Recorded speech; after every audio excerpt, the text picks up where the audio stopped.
Berikut jurnal apabila perusahaan menggunakan allowance method. Sedikit berbeda dengan direct write-off. Contoh, untuk direct write-off tidak ada jurnal untuk allowance, sedangkan untuk allowance method ada jurnal untuk allowance. Jurnalnya adalah bad debt expense pada allowance for doubtful account. Kapan perusahaan akan membuat jurnal ini? Perusahaan membuat jurnal ini ketika perusahaan akan tutup buku di setiap akhir periode pembukuan. Jadi perusahaan mengestimasi berapa allowance perusahaan tahun ini. Nah, kemudian perusahaan akan membuat adjustment.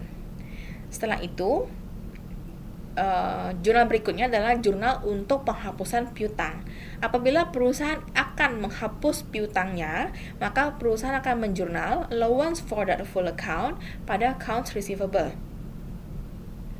Nah, ini sama kayak tadi metode write-off.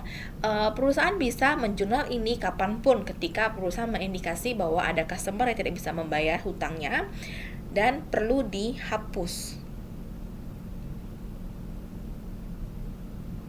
Oke, berikutnya untuk reverse.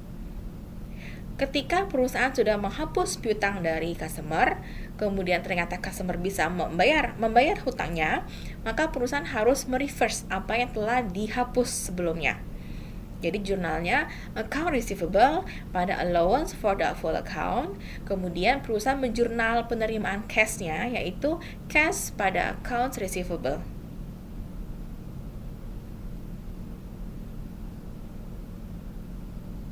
Kemudian untuk mengestimasi allowance, berapa nilai allowance for doubtful account perusahaan? Ada dua pendekatan. Yang pertama adalah berdasarkan percentage of sale. Yang kedua, percentage of receivable. Untuk percentage of sale, misalkan diestimasi bahwa 1% dari credit sales perusahaan merupakan uncollectible. Misalkan di sini credit sales-nya misalkan 1 miliar, artinya apa? 1% dari 1 miliar akan menjadi allowance for doubtful account perusahaan, yaitu sebesar 10 juta.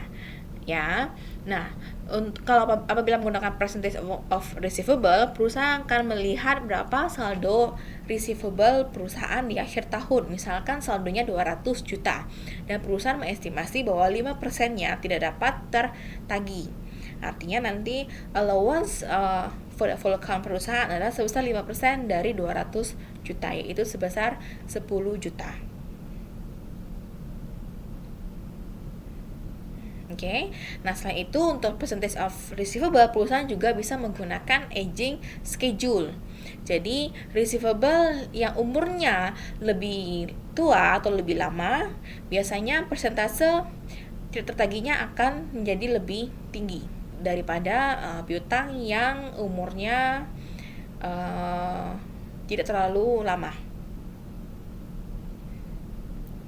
Oke, demikian materi terkait dengan allowance method untuk account receivable. Semoga bermanfaat dan terima kasih.